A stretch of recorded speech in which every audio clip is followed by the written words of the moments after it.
You may have joined us for, we did a similar presentation last year. And we think it's really, really important. The more that we can all hear this and be reminded of this, it's really good. But B, we've also updated the content with some things that are really relevant for what's happening, especially in the narrative around wellness and health span.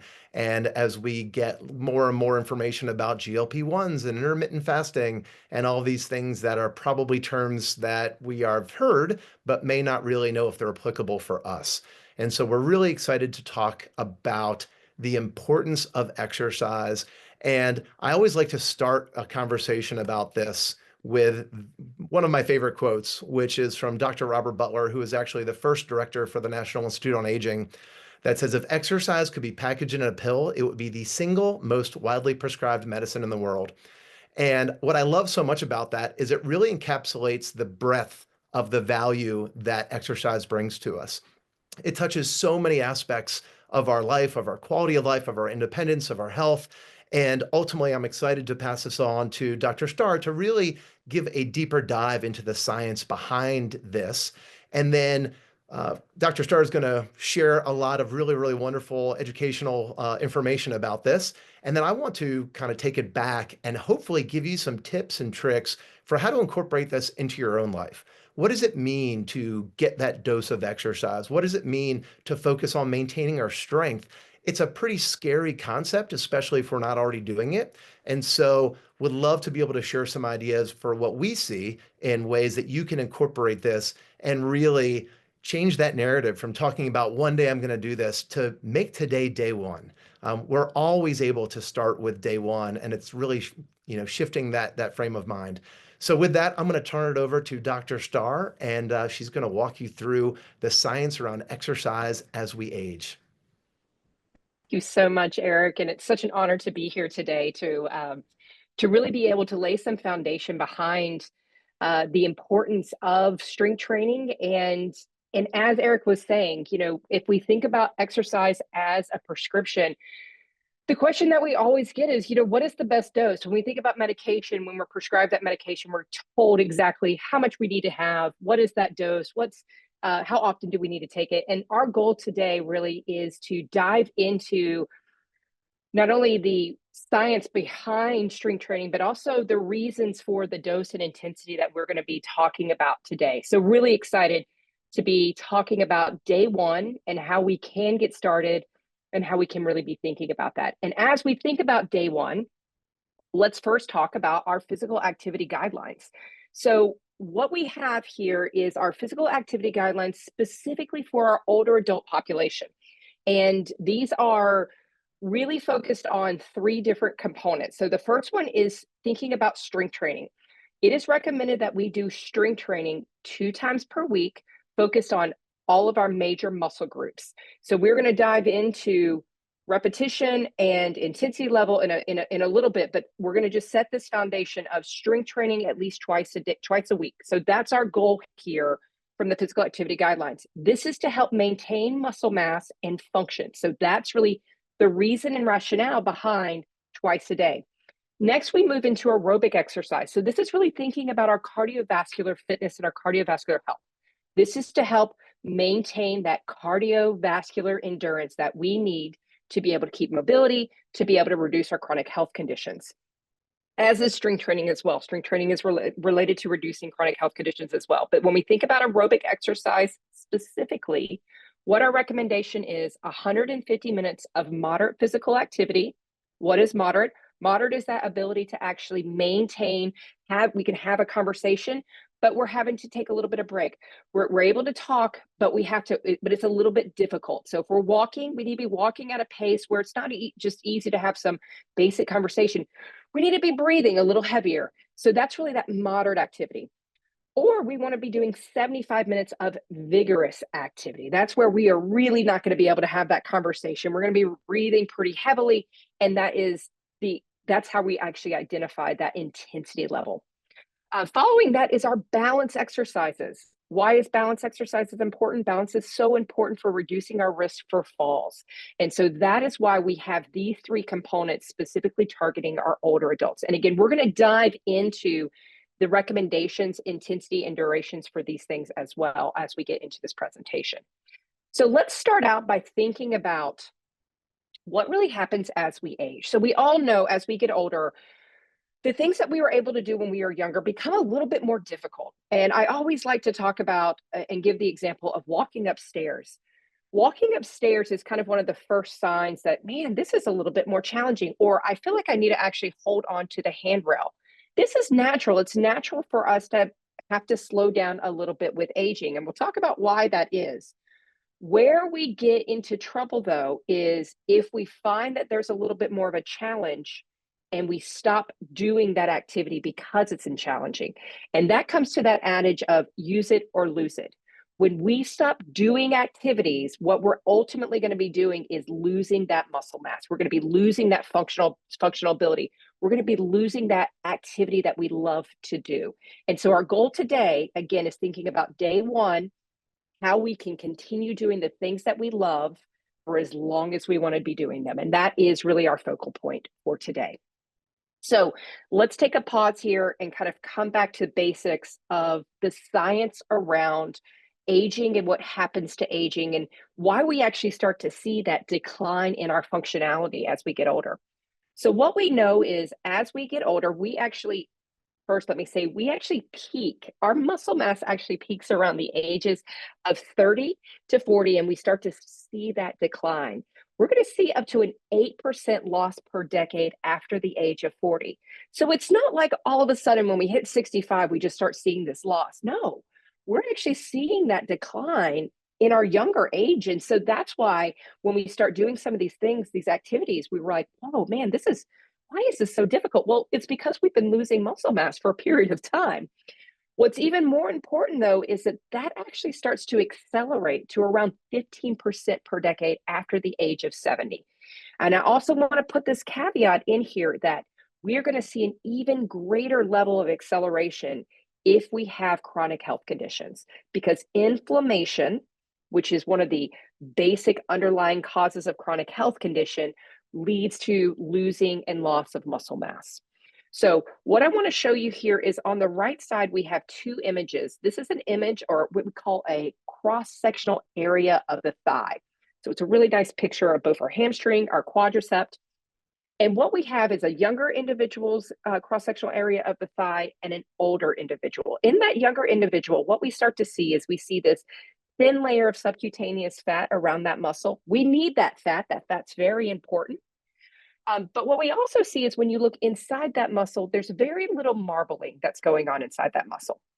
However, when we move to that muscle of a 70-year-old, and this is actually a healthy 70-year-old, what we see is more subcutaneous fat around the muscle. So that happens. We start to lose muscle mass and we actually see more adiposity or fat mass. But most importantly, what we see is more intermuscular adipose tissue, fat that infiltrates that muscle. Why is that a problem? Well, that is a problem because of the fact that the muscle is unable to contract and relax like it's supposed to. The mechanism of that muscle is impacted and not able to function properly. This is what leads to our decline in doing our activities that we love. So we have this progressive loss of muscle mass with age, and then we move into a progressive loss of muscle strength and function. So these are all co-occurring. What we know about that loss of muscle strength is that we start to lose around 10 to 15% loss per decade after the age of 50.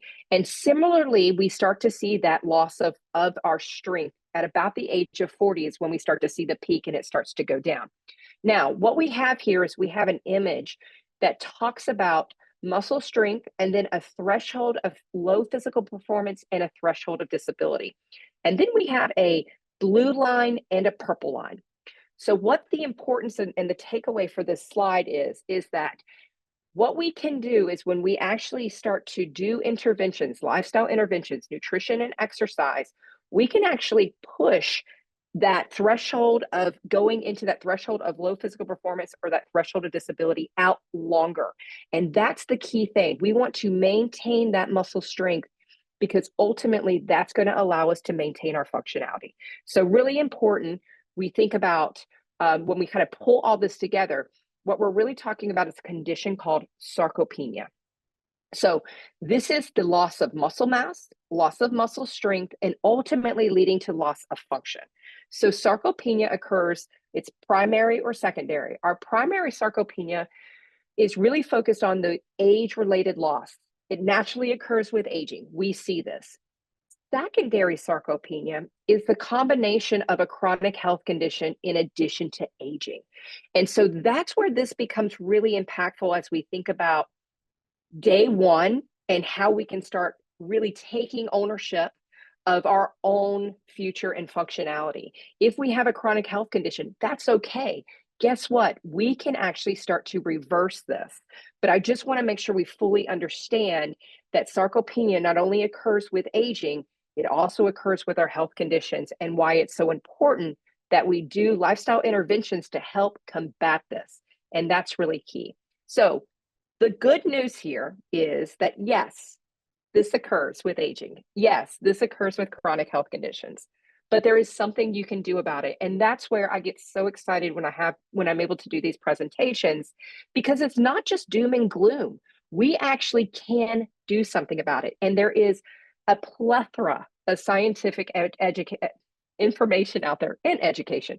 There's a plethora of scientific literature out there that really shows that no matter what your fitness level is, no matter what your age is, when we start to incorporate lifestyle interventions such as strength training, we can actually start reversing that age-related loss of muscle mass.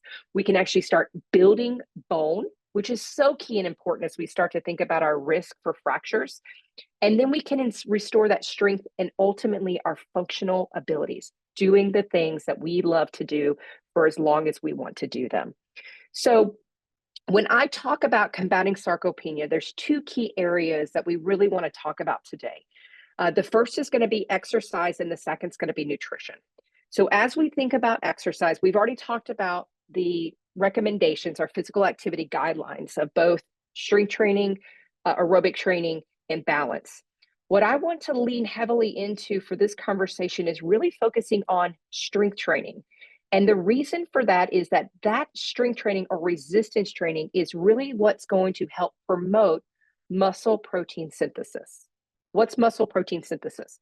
Muscle protein synthesis is our body's ability to actually build muscle. And our body's able to do that by two ways: strength or resistance training and through nutrition. So when we think about the nutrition component, what we're talking about there is making sure we get in adequate, complete proteins that have all of the essential amino acids that allow us to stimulate or create muscle protein synthesis in our body. So when we combine both resistance training with adequate protein intake, we're going to maximize our ability to optimize our muscle mass, reduce that loss of muscle strength, and maintain that functionality. So what I want to do is I'm going to move into nutrition for a second, and then we're going to come back to exercise, because again, these two things go hand in hand, and it's really important for us to think about those two as a package deal, really. So this image really talks about how we typically consume our protein. Most of us consume a very little bit of protein in the morning. We consume a little bit more protein at lunch. And then the majority of us as Americans consume most of our protein at our evening meal. Now, as you can see, this is around 90 grams of protein. What we know, and there's been some beautiful landmark studies that have shown that as we get older, our ability to actually stimulate muscle protein synthesis or build muscle requires a higher level of protein. We actually need to consume around 30 grams of protein, or approximately 2.5 grams of leucine, which is one of our essential amino acids, to be able to stimulate muscle protein synthesis and maximize that muscle protein synthesis rate. So if we consume protein in what we call this skewed fashion, you can see that we're only hitting that 30 grams one time a day. So we're really only giving our body the opportunity to maximize that muscle protein synthesis one time. And that's really unfortunate. So the way we want to really think about protein intake and really combating sarcopenia is being able to consume that protein more consistently throughout the day. So what we want to try to do is, rather than consuming more protein, just spread that protein out so that we're getting that, hitting that threshold at breakfast, we're hitting that threshold at lunch, we're hitting that threshold at dinner. The reason this is also very important is by consuming protein more consistently throughout the day, we're also able to maintain our blood sugar. We're able to keep our blood sugar in more of a homeostatic state, which is really important because then we're not going to see those spikes and those drops. And if you have type 2 diabetes, this is even more important for you because that's so important for us to be able to maintain that and really be able to improve our blood glucose handling. Okay, so the question I always get is, what does 30 grams of protein look like? So this is a wonderful example of images of ways in which we can get 30 grams of protein. So this is not about consuming this massive amount of protein. Rather, it's really around 3 to 4 ounces of chicken, lean red meats, fish. Again, not a large amount. Most of us, when we go out to eat, we're getting if you go and get a steak, you're going to get a 6 to 9 ounce steak, right? That's a large amount of protein. We really only need around 3 to 4 ounces to hit that 30 grams. Now, another way for us to do that is using Greek yogurt or our dairy products, which also have protein in it, or even think about beans. Thinking about a great way for us to be able to get in our 30 grams of protein. So again, very doable, but we just have to be very intentional about that. So moving away from the protein conversation, one of the questions I often get is really thinking about intermittent fasting. This is something that has been really the rave for a number of years now, because of the fact that there are a plethora of health benefits, particularly around managing our blood sugar and also reduction in inflammation. So, what we know about the benefits of intermittent fasting is that there has been clear evidence to support improvements in insulin sensitivity. Insulin sensitivity is our body's ability to actually respond to insulin being released from the pancreas. That's important because when that happens, our body is able to take the glucose in the bloodstream and actually bring it into the muscle and bring it into the liver. That is really key for maintaining blood sugar. We also know that we see a reduction in inflammatory processes when we are on an intermittent style diet.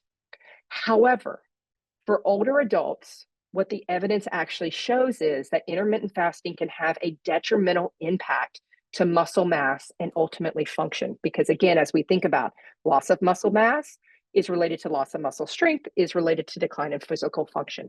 So why is this important? Well, this is important because we're shrinking that time in which we can get that adequate protein to stimulate muscle protein synthesis. And that's why we see this detrimental impact. So when we can be purposeful and make sure we're consuming adequate protein and adding in that resistance training, that actually helps to prevent some of the cons of intermittent fasting. So if intermittent fasting is something you're interested in, that is great, but we do have to be aware of the fact that it could impact our lean muscle mass. Okay, so I'm going to move away from our nutrition talk and we're going to dive right back into our strength training. So we always like to show this image because when I ask people to describe for me strength training to you, when you think about strength training, what do you envision?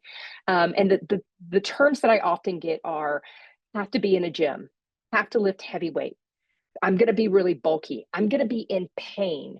I'm having to do these movement patterns that are going to be more contraindicative to how my joints feel. So all of those things are things that we constantly hear about pain in our joints and just feeling bulky and all of those components being in a gym setting. I want us to take that image and I want us to throw it out the window. We're just going to toss it out because yes, that can be strength training.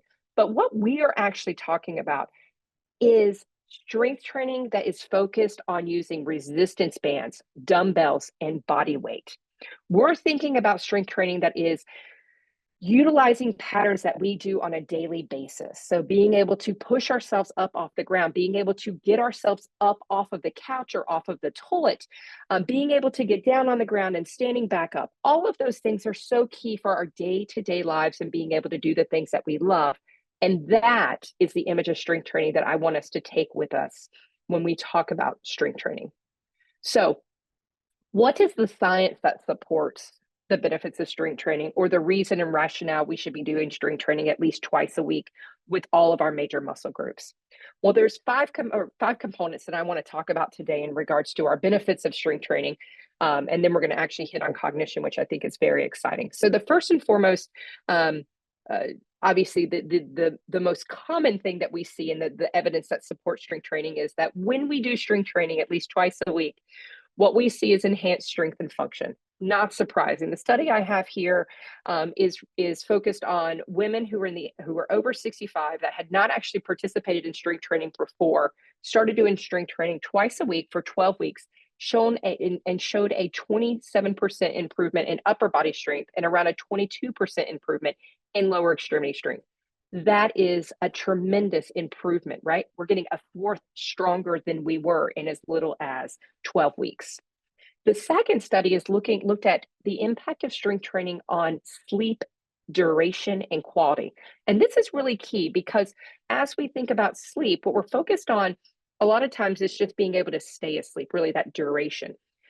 What this study showed is over 3 months, 12 weeks, doing strength training twice a week, there were significant improvements, not only in the ability to stay asleep, but that quality of sleep, being able to actually get into the REM sleep, into deep sleep, back up to light sleep. So really helping maintain that circadian rhythm that allows our bodies to restore better and properly. And that is so important for us as we're thinking about aging, reducing that inflammatory impact that we have with aging, and also being able to maintain our muscle mass and functionality. The third study I want to talk about is really thinking about increased longevity, living longer, and also living longer with quality years. So this was a large epidemiological study that looked at individuals who did strength training twice a week, so met our guidelines, versus those who didn't, and then looking at length of lifespan and also chronic health conditions. And what they found was that individuals who did strength training twice a week had significant longer lifespan and also had reduced chronic health conditions. So as we think about, again, longer life, but also longer quality years, again, twice a week. So that's really impactful too. So a little bit of work for a big bang. The fourth area is an area that I have a strong passion for because this is really where a large amount of my research is looking at reduction in recovery following surgery. So what we know is about a third of all surgical procedures are done in older adults, 65 and older. That's a lot as we think about that. So we have these high amounts of surgeries being done. What we also see is a more impacts on our function following surgery. So we see more sequelae, these postoperative complications, longer length of stay, not able to get back to baseline function in older adults who undergo surgery. So what we have been working on and thinking about is how do we optimize somebody before they actually have that surgery so we can improve those outcomes? Well, what we have found is that doing strength training or resistance training at least 6 weeks before you have a surgical procedure improves not only your ability to get out of the hospital faster, but also your ability to get back to your baseline function faster. It also reduces your risk for complications postoperatively. And that is amazing. That is so impactful. So again, even just with 6 weeks, we see these very large gains. And then finally, what I want to talk about is that reduced risk of falls. So what strength training does, it not only allows us to build more muscle mass as we're doing patterns of activities that we typically do, what we're also seeing is this. So ultimately that leads to this reduced risk of falls, but what we also see is a reduction in fear of falling. Why is this important? Well, what we know is that when we have a fear of falling, we actually start to reduce our life space. What is life space? Life space is where we actually go. So when we have a fear of falling, our life space gets smaller and smaller and smaller. And coming back to that adage, use it or lose it, that's what accelerates that loss of lean muscle mass, muscle strength, and function. So when we can actually reduce or eliminate that fear of falling, not only do we see more confidence in somebody's ability to do the things that they love, but we're also seeing this expansion of life space. And that is so important. So again, reduces your risk of falling and actually falling, but also reducing our fears of falling. So very exciting as we talk about these wonderful benefits. The last component that I want to talk about is around cognition and benefits of strength training as it relates to cognition. So studies have shown that strength training can improve your memory and cognition in only 12 weeks. There was a new study that came out of Australia that indicated that lifting weights can even slow and halt degeneration over long periods of time and in brain areas particularly vulnerable to Alzheimer's disease. So that is amazing. As we start to think about individuals who are already showing signs of cognitive impairment, we see improvements, but we also see improvements in those individuals who are not showing any signs of dementia. So what we see is that muscle strength really does help improvement and show improvements in attention, reasoning, and memory. And again, this study looked at individuals with cognitive impairment and those without it. Another study showed that when we do strength training for as little as 12 weeks, we start to see preservation of brain functionality and that ability to actually complete cognitive tasks. And then finally, what we see in another study showed preservation of brain structure and size. Why is that important? Because what we actually saw is this improvements in gray matter or retention of gray matter. When we start to see a reduction in gray matter using MRI scans, that is where we're seeing that signs of degeneration. We're starting to see our increased risk for cognitive decline, increased risk for Alzheimer's disease and other dementias. So bottom line here is we do see these improvements with cognition. Now, the last thing I want to cover today is around our GLP-1s, or what we call incretins. So we are seeing a large movement in the use of GLP-1 medication. GLP-1s are fantastic. It really is. It's such an exciting time to be here and have the access to these types of medications. So first, I want to say that individuals who are 65 and older, what we are seeing is an increase in obesity. In 1999 to 2000, it was around 30.5, and now we've seen this acceleration up to 42.8% of older adults 65 and older have a BMI of 30 or greater. We've also seen a significant increase in the prevalence of type 2 diabetes to almost 30% of older adults 65 and older having type 2 diabetes. And again, that's why this incretin-based anti-obesity medication really does offer new opportunities for older adults with obesity and with diabetes. However, with that being said, we have to understand that incretins lead to an accelerated loss of body weight. And when we have that accelerated loss of body weight, we see a loss of both fat mass, but muscle mass. And for older adults, we see an even greater amount of muscle mass per pound of weight lost. So what we have to keep in mind is that incretin therapy really can lead to a significant loss of lean mass. So as we're thinking about, and next slide, Eric. Thank you. So what we want to think about is if we are taking GLP-1s for either type 2 diabetes or obesity, or if you know of somebody who's taking GLP-1s, we have to keep in mind that older adults are going to be at risk of increased loss of lean mass and ultimately function. And we can see really significant levels of loss of lean mass. One of the other things that we see as people stop taking that medication is we see these weight loss cycles. So we see people lose weight, they come off the medication, they regain that weight. We saw the images of the cross-sectional areas of the thigh that I talked about. What the concern is if we do this continuous weight recycling, we're going to see more intermuscular adipose tissue in that muscle. So the muscle is going to become less functional. So that is another really important component that we think about if we're utilizing these medications, is making sure that we're not going through that weight cycle. Third, and most importantly, that we know is that resistance training plus making sure we're getting an adequate protein may help stop or slow down that loss of lean muscle mass and help improve functionality. So if we are taking GLP-1s, if we're on GLP-1s, we really want to make sure that we are doing our strength training and we are making sure that we have our lifestyle interventions with both nutrition and exercise. All of the research around incretin-based studies were in combination with the incretin therapy and exercise and diet.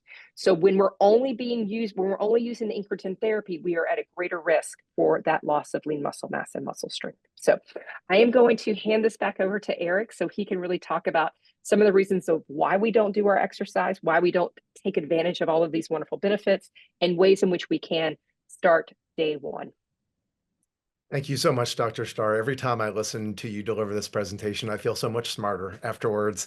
And hopefully everyone got a little bit deeper of an understanding of what happens to our bodies as we age, the fact that we are losing muscle mass and strength and function, and it leads to all of these issues related to aging. And the fact that there's something we can do about it is pretty profound. And it's not only just a little beneficial, it's a lot beneficial, right? We talk through all of these, myriad of different elements of what happens to us when we engage in exercise and specifically strength training. Yet, the statistics are pretty sobering when we look at who's actually exercising and specifically doing strength training. 30% of older adults in the US do not exercise at all. Only 20% meet those CDC guidelines that Dr. Starr reviewed earlier in this presentation, and less than 10% of Americans over the age of 65 consistently participate in exercise. Those are very sobering statistics, and it would be easy to dismiss that and say, well, we just need to educate people more, or we just need to get people to be more active. I think it's really important to do a deeper dive and understand for the general population, but even for ourselves, for those of you who are listening in right now, do you exercise enough, right? Do you do strength training? And I think it's important to understand what objections we see and what we kind of tell ourselves about why we don't do this. And these are some of the most common objections that we hear as we continue to work with older adults and helping build strength. And you can probably find in this list the things that are relevant for you. Maybe you think I'm in too much pain. It would hurt. I don't want to bulk up and change my physique. Lifting weights, not for me. You're thinking of that image of Arnold Schwarzenegger that we saw before. Um, One that I get a lot is I already walk. I don't need to strength train. And certainly, probably the biggest is around fear and I'll get hurt. Another one that we hear often is I don't have time. Well, all of these are feel valid, right? They all are things that we think about all the time, but they're really based in fear and embarrassment and shame because we've been taught that exercise is going to hurt us.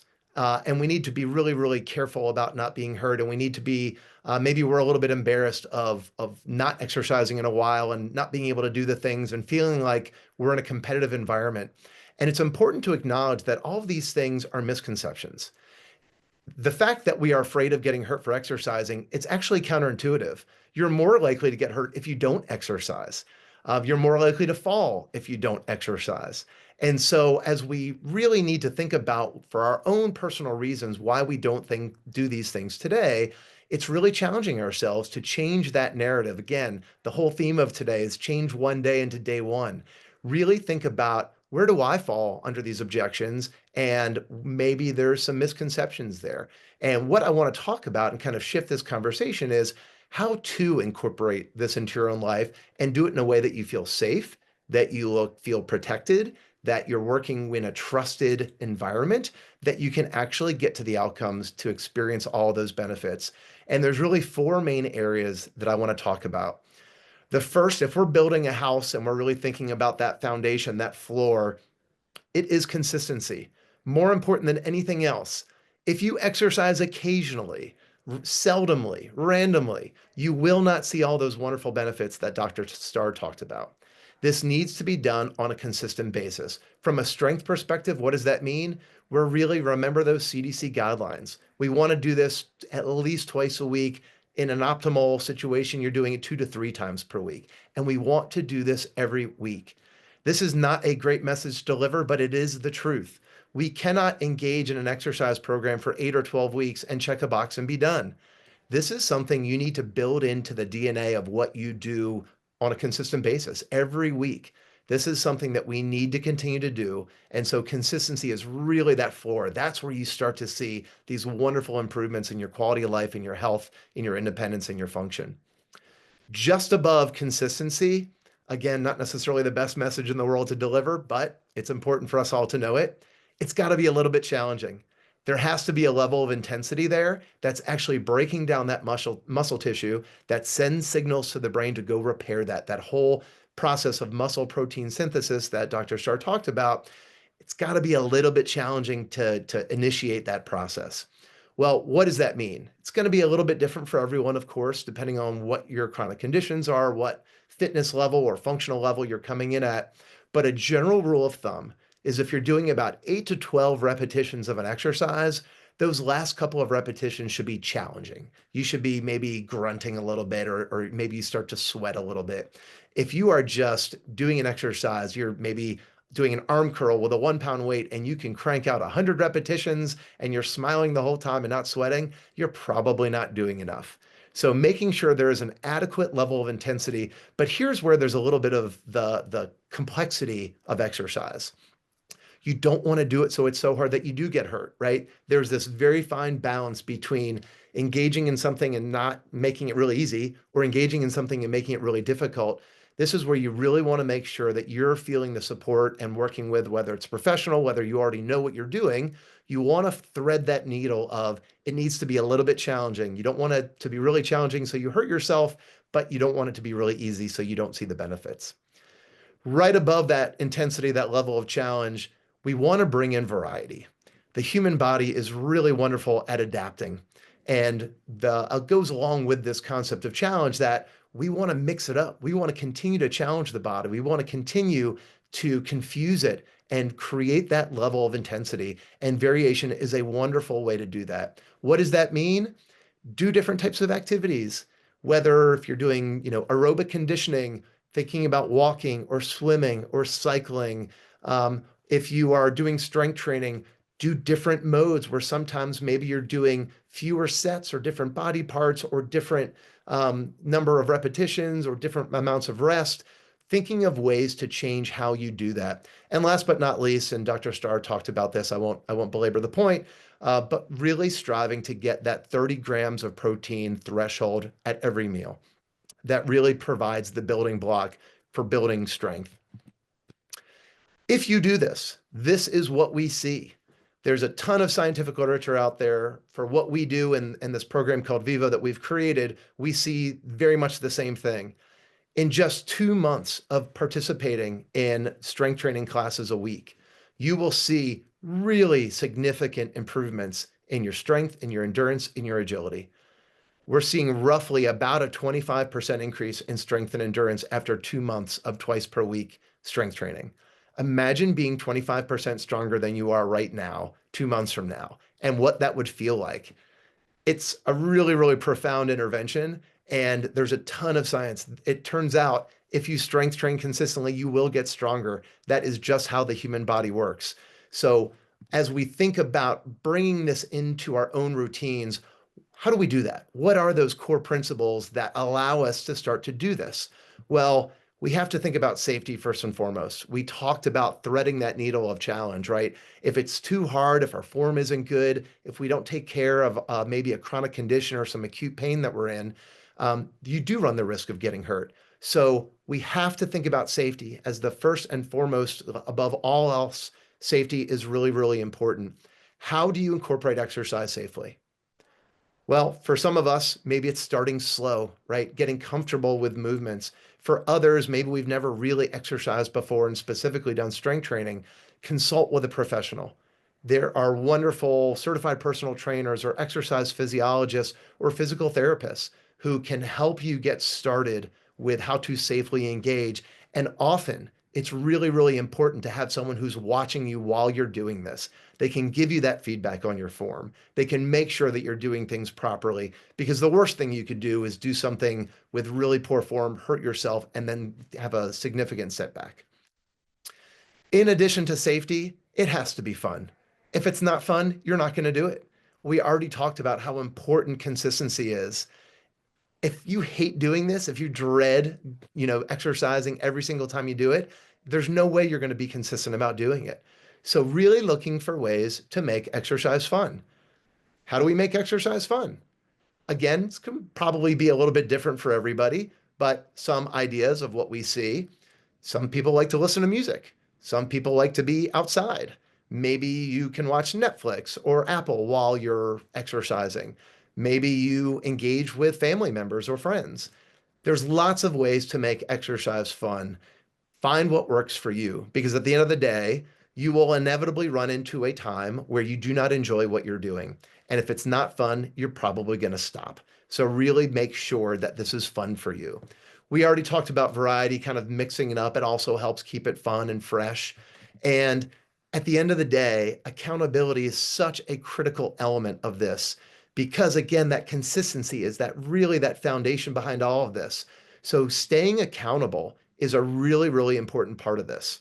When we think about accountability, scheduling your exercise classes is a wonderful way to create that accountability. When it's in your calendar, when you develop a routine, it makes it that much easier with it. The other thing around accountability, schedule those appointments with other people. Someone's waiting for you, when someone's depending on you, it tends to increase that accountability and help you keep that meeting. There are plenty of times where I may wake up and I didn't sleep well, or my neck hurts, or my knee hurts, and I don't feel like exercising, or I just might be tired. And having someone else who's waiting there, who may be texting me and saying, Eric, are you joining the class today? Those are all wonderful techniques for helping build accountability. Next slide. The last thing I want to share, especially around accountability, is this concept called a kedge. There's a wonderful book called Younger Next Year. It was really one of the foundational pieces of research and literature that I used when I first built this program called Vivo that we offer that really helps older adults take that next step in building strength. And in this book, Younger Next Year, they introduced this concept of kedging, of what a kedge is. It's an old nautical, term from centuries ago when everybody was sailing as their primary mode of transportation. And sometimes the wind would die down and a small boat would carry an anchor out to sea. They'd drop it. And then everybody in the boat would pull on that anchor to start the boat to move, to create that momentum. And it was a really, really hard, arduous task. Well, the concept they introduce in this book called Younger Next Year is define your kedge, define your big, audacious goal that is something that will actually keep you motivated. And do this every single year. Set a big goal for yourself that will keep you accountable, keep you motivated to drive towards improving your health, improving your fitness, improving your mobility. And for some of us, maybe we're former runners and we want to get back into it. And maybe you want to run a 5K or a 10K, or maybe even just run a mile. And for others, maybe we're really driven by travel and we want to be able to travel and put our luggage in the overhead bin or climb the steps of the Coliseum. And then for other of us, maybe we just want to feel comfortable getting to the floor and playing with our grandkids. This is going to be very much individualized for every single person in this Zoom room today. But really think about that and use this as your North Star. Set a big goal for yourself that can really help you stay accountable. Because at the end of the day, that consistency, that's what we want to go for. With that, I think we have some time to answer any questions. I do have contact information on the next slide if you want to fast forward. If you do have questions about anything that were presented today, Deirdre is, I think, already posted this on the Senior Planet website for the event, where you have access to this information. We're certainly happy to provide any more additional information around this. And we certainly appreciate all of your patience, and thank you for when unfortunately we lost power and lost internet. All good. It happens. All right. So I've got some questions from the chat. I appreciate everyone sharing them in. I know we won't get to all of them, but we'll do what we can. So our first category of questions is around protein. So I'll ask a couple and of course let y'all answer them the best way. So there was a specific question about the recipes that we had on the slides, or where can we, but I'm going to broaden that to where can you find good recipes that have 30 or more grams of protein for any given meal?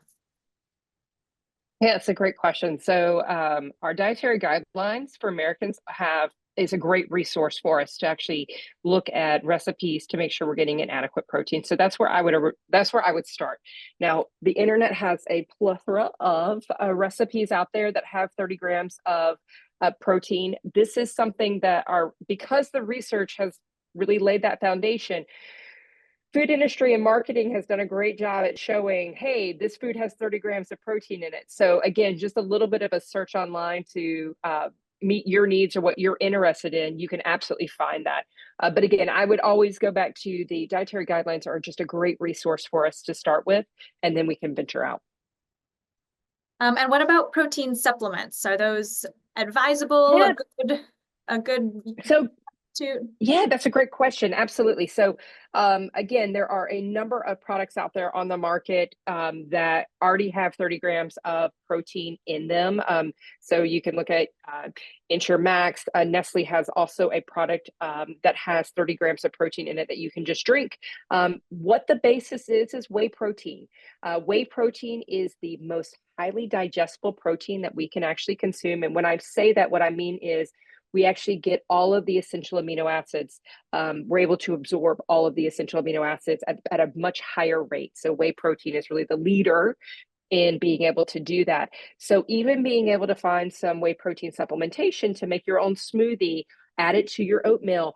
Those are another way in which you can actually integrate and add some of our protein supplements. Now, there's evidence to show that our pea proteins have all of the essential amino acids in them.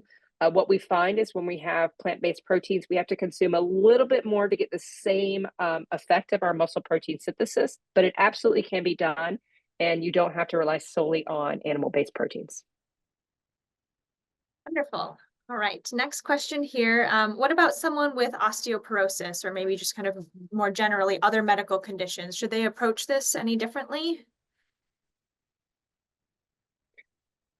Sure. Absolutely. Yeah. So when we're thinking about osteoporosis, yes, we always have to be cautious. And again, just to say that Eric and I are not physicians. So I would just always like to preface that. And you should always check with your physician first to ask them what they recommend regarding your ability to exercise and exercise movements.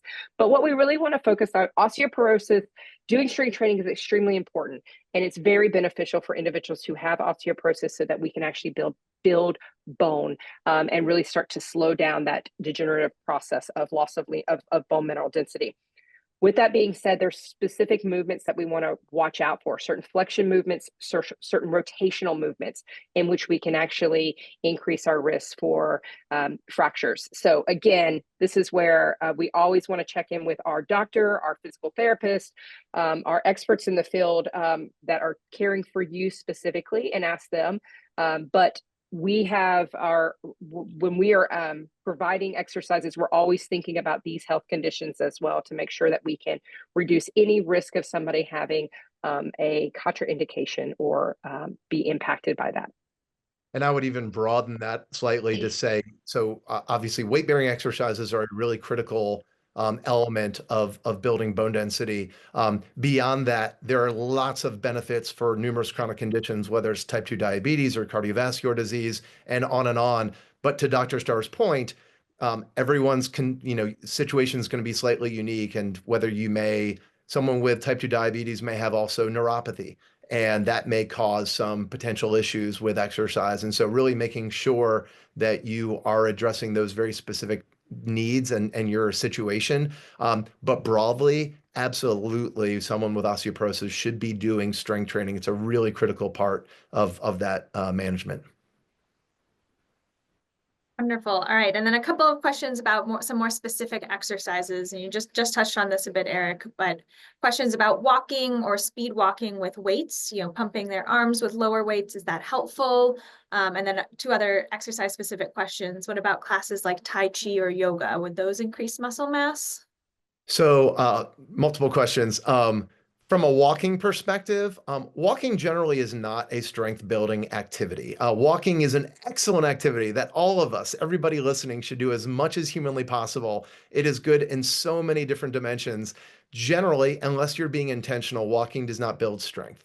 And one way to make walking a strength building exercise is hiking or walking hills or changing the way that you're walking. Walking backwards up a hill can be an effective mechanism, assuming you have good balance. Weighted vests are becoming more and more popular. We see this a lot to help create more of that strength building activity. There's a lot of, I think, mixed results that we see from things like that. I don't know that there's a ton of evidence that says there's a strong recommendation to do that. In general, I think we really encourage people to do distinct strength training outside of walking. Again, walk every day, walk as much as you can. It's really important. But really mimicking those functional movements of standing up from a chair, reaching overhead and grabbing something, things that we do as a part of our activities of daily living is where we want to really recommend focusing on those strength building activities. Tai Chi and yoga absolutely have elements of strength building in them. Often, though, they are more side elements, not the primary focus. And so there's a ton of things that happen in a Tai Chi class or a yoga class that focus on building strength. But those, again, will be points in time as opposed to the core purpose of the exercise. And so it's helpful, absolutely. It probably doesn't replace your need to have dedicated strength training. I don't know, Katie, Dr. Starr, if you have anything you want to add to that. Well, I think that was great. Wonderful. Well, I want to thank you both. I know we're on a tight timeline at the top of the hour here, so I'm going to start closing us out, but I want to give a big thank you to you both for today. I learned a ton based on the comments in the chat. I think a lot of others did as well.